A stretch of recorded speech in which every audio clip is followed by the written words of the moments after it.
مرکز کی شان و شوکت احمد رضا کی رنگت، علم و ادب کا دھارا ہے جامعہ ہمارا، علم و ادب کا دھارا ہے جامعہ ہمارا۔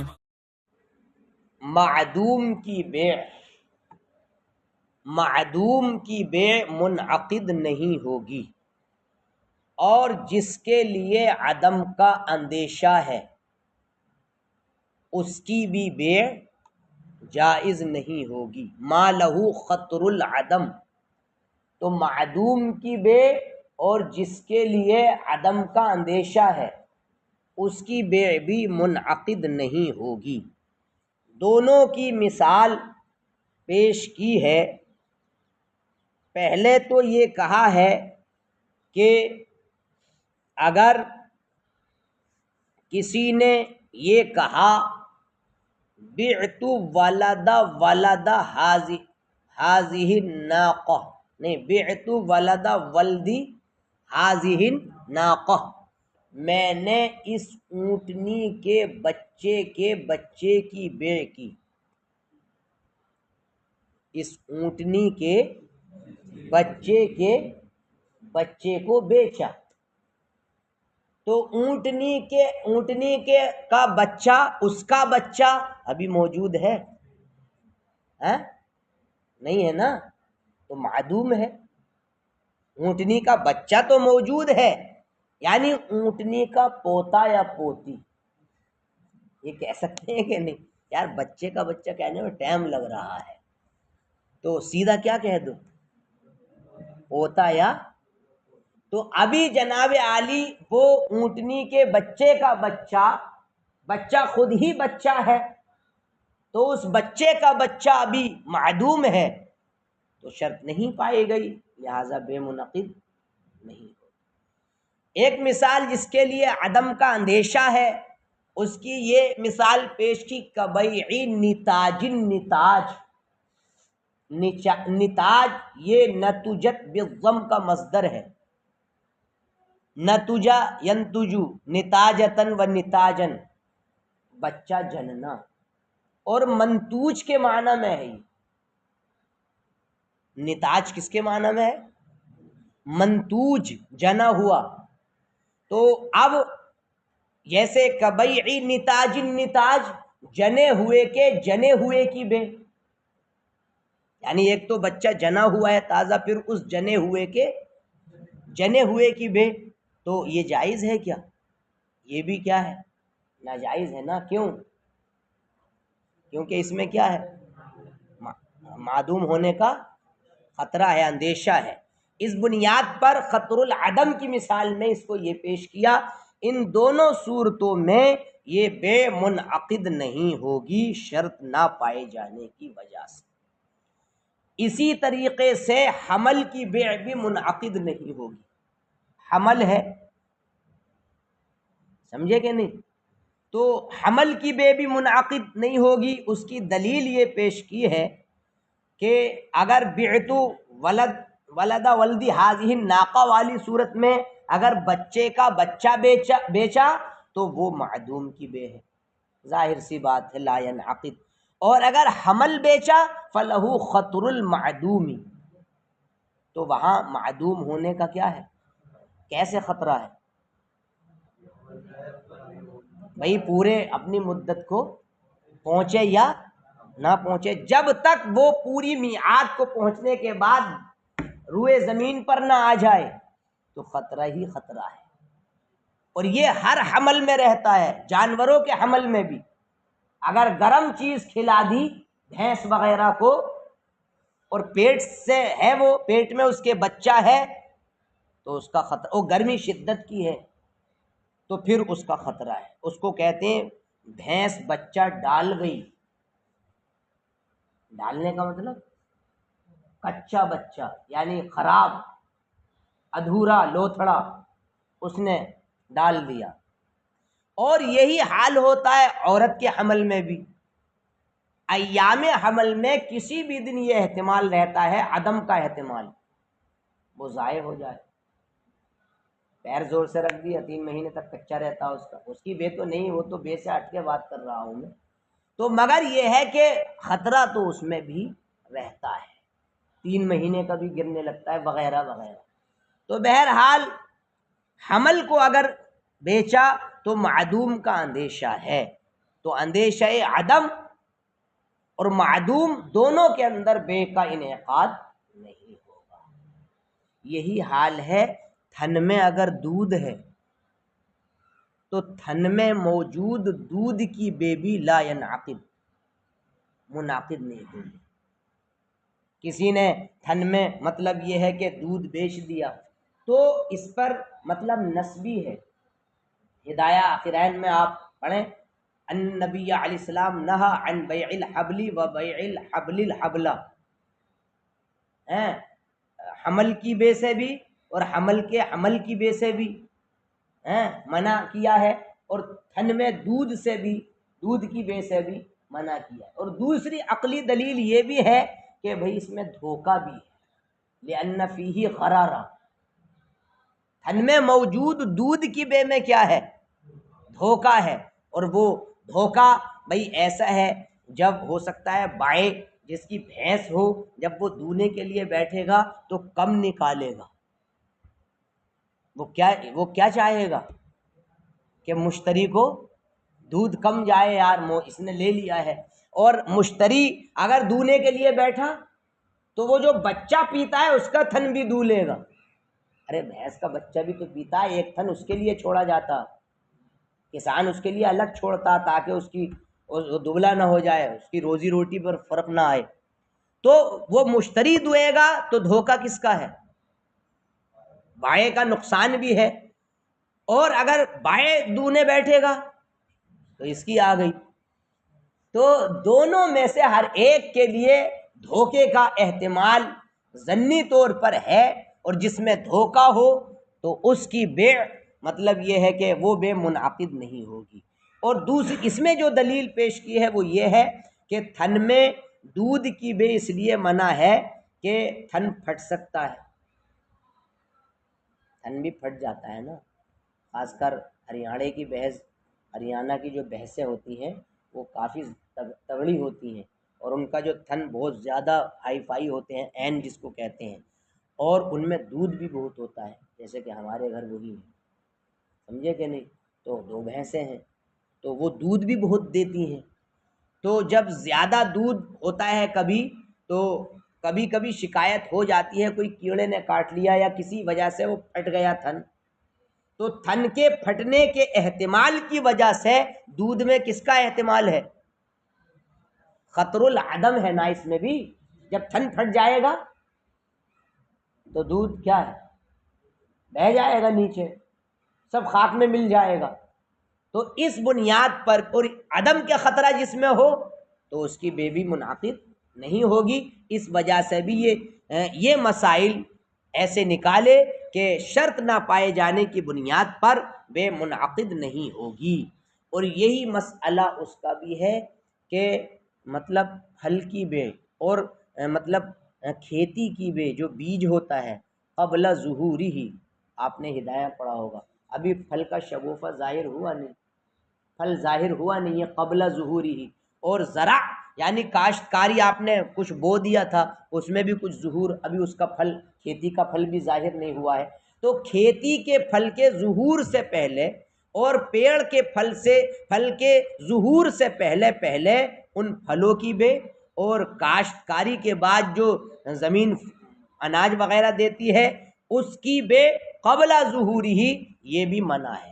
ابھی دھان لگائے ہیں تازہ اور بے و شرا کر لی کہ اس میں جو دھان ہوں گے وہ مطلب یہ ہے کہ اتنے پیسے میں نے خرید لیے، بائنے کا میں نے ٹھیک ہے بیچ دیا. تو ابھی ظہور نہیں ہوا ہے اس کھیتی کا، تو اب قبل ظہور ہی یہ اس لیے ناجائز ہے، منع ہے، لأنہما معدوم، کیونکہ پھل بھی ظاہر نہیں ہے اور کاشتکاری میں جو پھل آتا ہے وہ بھی ظاہر نہیں ہے، تو یہ منع ہے. ہاں اگر شگوفہ نکل آیا ہے،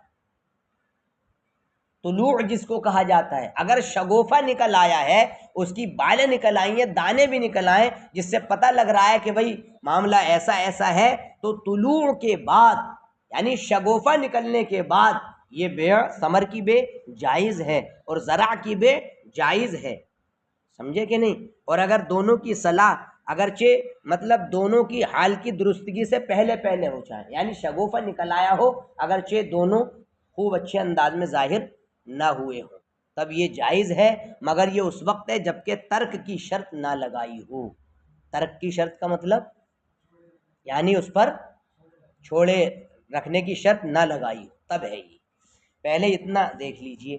وَأَمَّا الَّذِي يَرْجِعُ إِلَى الْمَعْقُودِ عَلَيْهِ فَأَنْوَاعٌ، رہ گئی وہ شرط کہ جو معقود علیہ کی طرف راجع ہوتی ہے، فَأَنْوَاعٌ، تو اس کی کتنی قسمیں ہیں؟ چند قسمیں ہیں۔ منہا، ان میں سے ایک یہ ہے، ان یکون موجودا، کہ وہ مبیع موجود ہو، فلا ينعقد بیع المعدوم، لہذا معدوم کی بیع منعقد نہیں ہوگی، اور اس کی بیع یہ وما لہو ہے، وما لہو خطر العدم، اور اس کی بیع کہ جس کے لیے کیا ہے؟ عدم کا اندیشہ ہے۔ کبیع نتاج النتاج، جیسے منتوج کے منتوج کو بیچنا، جنے ہوئے کے جنے ہوئے کو بیچنا، اس طور سے کہ وہ کہے بعت ولد هذه الناقہ، میں نے اس اونٹنی کے بچے کو بیچا، یہ اس کی صورت ہے۔ وَكَذَا بَيْعُ الْحَمَلِ، یوں ہی حمل کی بیع منعقد نہیں ہوگی۔ پہلی اور دوسری صورت دونوں کی دلیل، لِأَنَّهُ إِنْ بَاعَ الْوَلَدَ فَهُوَ بَيْعُ الْمَعْدُومِ، اس لیے کہ اگر بچے کو اس نے بیچا تو یہ معدوم کی بیع ہے۔ وَإِنْ بَاعَ الْحَمَلَ، اور اگر حمل کو بیچا، فَلَهُ خَطْرُ الْمَعْدُومِ، تو اس کے لیے معدوم ہونے کا اندیشہ ہے۔ وَكَذَا بَيْعُ اللَّبَنِ فِي الضِّرْعِ، ضِرْعٌ کا معنی تھن، اسی طریقے سے تھن میں موجود دودھ کی بیع منعقد نہیں ہوگی، اس وجہ سے کہ اس کے لیے اندیشہ ہے، تھن کے پھٹنے کے احتمال کی بنیاد پر عدم کا اندیشہ ہے، تھن پھٹ سکتا ہے۔ وَكَذَا بَيْعُ الثَّمَرِ وَالزَّرْعِ قَبْلَ ظُهُورِهِ، یوں ہی پھل اور کاشت یعنی کھیتی کی بیع ان کے ظہور سے پہلے پہلے یہ جائز نہیں ہے، لِأَنَّهُمَا مَعْدُومٌ، اس لیے کہ یہ مطلب یہ ہے کہ معدوم ہے۔ وَإِنْ كَانَ بَعْدَ الطُّلُوعِ جَازَ، اور اگر وہ طلوع کے علاوہ ذکر کیا، مشائخ میں سے کچھ لوگوں نے یہ کہا کہ شگوفہ نکلنے کے بعد ثمر کی بیع اور زرع کی بیع یہ جائز نہیں ہے، قبل بدو صلاحہما، یہ جائز نہیں ہے، ہاں اگر وہ پھل یا وہ زرع کسی طریقے سے قابل انتفاع ہو جائے، یعنی اس سے فائدہ اٹھانا ممکن ہو، تو کیا ہے؟ مشائخ ہمارے بولے کہ وہ قابل انتفاع کی صورت میں بے جائز ہوگی، لہٰذا اگر وہ ثمر اور زرع اس پوزیشن میں ہے کہ سرے سے منتفع بھی نہیں ہے تو لا ینعقد، اس سے بے منعقد نہیں ہوگی۔ اور ان مشائخ کرام کی دلیل نقلی ہے، نبی کریم صلی اللہ علیہ وآلہ وسلم کی دلیل پیش کی ہے، نقلی دلیل بھی پیش کی ہے اور عقلی دلیل بھی پیش کی ہے۔ نقلی دلیل حدیث رسول صلی اللہ علیہ وسلم ہے کہ انہ نہا عن بیع الثمار قبل بدو صلاحها، امام احمد نے اپنی مسند میں، مسند امام احمد بن حنبل، اس میں اس کی تخریج کی ہے، جلد 2 کے اندر اس حدیث کو نکالا گیا ہے، اور امام بخاری نے اپنی صحیح بخاری میں کتاب الزکوٰۃ میں اس حدیث پاک کی تخریج کی ہے، باب من باع ثمارہ او نخلہ او ارضہ او زرعہ، اور امام مسلم نے اپنی صحیح میں کتاب البیوع باب النہی عن بیع الثمار قبل بدو صلاحها کے اندر اس کی تخریج کی ہے، اور امام ابو داود نے اپنی سنن میں کتاب البیوع باب بیع الثمار قبل ان یبدو صلاحها اس کے اندر تخریج کی ہے، اور امام نسائی نے اپنی سنن میں بھی اس کی تخریج کی ہے۔ یہ سارے کے سارا انہوں نے بیان فرمایا ہے۔ اتنے ائمہ نے اس حدیث پاک کو نکالا ہے اور الگ الگ طریق کے ساتھ، الگ الگ سند کے ساتھ اس کو بیان کیا ہے، اور حدیث کا خلاصہ یہ ہے کہ نبی کریم صلی اللہ علیہ وآلہ وسلم نے یعنی پھلوں کو بیچنے سے ممانعت فرمائی قبل بدو صلاحها، ان پھلوں کی درستگی کے ظہور سے پہلے پہلے، یعنی ان کا حال ابھی درست نہیں ہوا ہے، ان کے حال کے درست ہونے سے پہلے پہلے آپ نے ان پھلوں کے بیچنے کی ممانعت فرمائی۔ تو مشائخ نے یہی جملہ مطلب اپنے استدلال میں لیا اور کہا کہ صراحت کے ساتھ نص کے ذریعے صراحتاً یہ سمجھا جا رہا ہے کہ قبل بدو صلاح ثمار لا یجوز البیع، بے جائز نہیں ہوگی، لہٰذا نص کی بنیاد پر ہم نے عدم جواز کا قول کیا۔ دوسری دلیل یہ پیش کی ہے صاحب کتاب نے ان کی طرف سے کہ مان لو جب ان پھلوں کی صلاح حال ظاہر نہیں ہوئی، حال کی درستگی ابھی ظاہر نہیں ہوئی، پھل دیکھنے میں کچھ ہے ہی، لگ ہی نہیں رہا ہے، تو لم تکن منتفعا بہا، تو کہتے ہیں کہ ان سے کوئی فائدہ اٹھایا جائے گا، منتفع بھی ہوگا۔ جب منتفع بھی نہیں ہوگا تو وہ مال نہیں ہوگا، اور جب مال نہیں ہوگا تو اب ان پھلوں کو قبل بدو صلاح ان کو بیچنا جائز نہیں ہوگا، کیونکہ مال ہونا ضروری ہے، معقود علیہ کا مال ہونا کیا ہے؟ ضروری ہے۔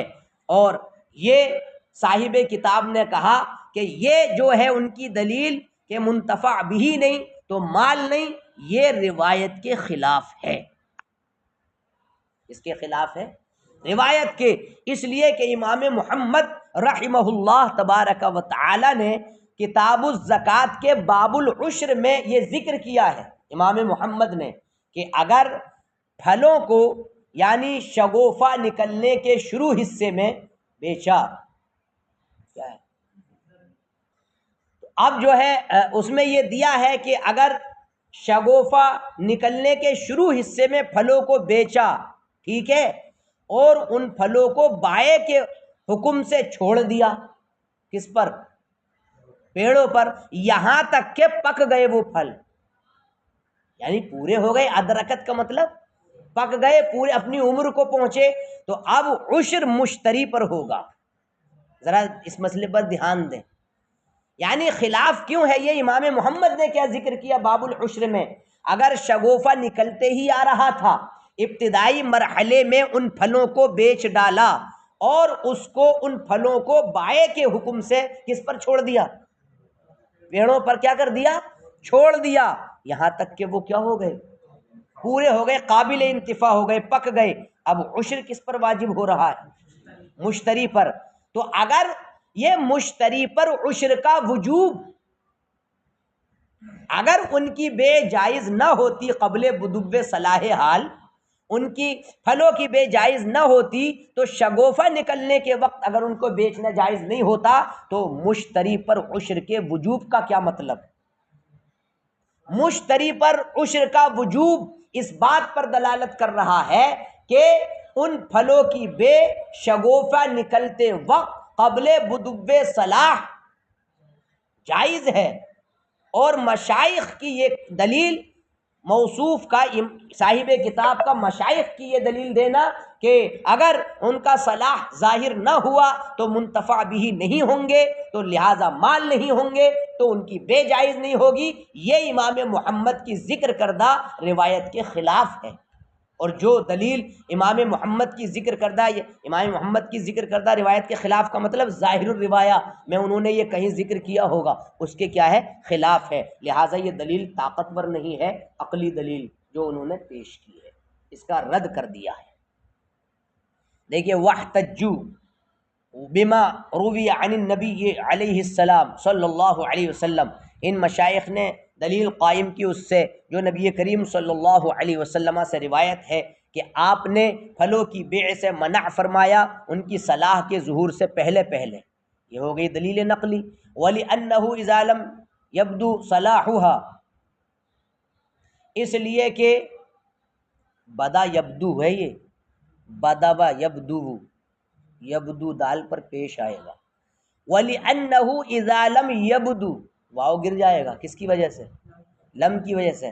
آخر کا کب ساکن ہوگا؟ اگر حرف علت نہ باشد، و اگر باشد ساکت شود. یہ ہے نا، اگر آخر میں حرف علت ہو تو وہ جزمی ہی کا کام ہے، وہ خود ہی گر جائے گا. اب ضمہ رہ گیا اس پر. وَلِأَنَّهُ إِذَا لَمْ يَبْدُ صَلَاحُهَا، اور اس لیے کہ جب ان پھلوں کی صلاح ظاہر نہ ہوئی تو ان سے انتفاع بھی نہ ہوا، تو مال نہیں ہوئے وہ، لہٰذا ان کی بے جائز نہیں ہوگی. وَهَذَا خلاف الروایت، اور یہ روایت کے کیا ہے؟ برخلاف ہے.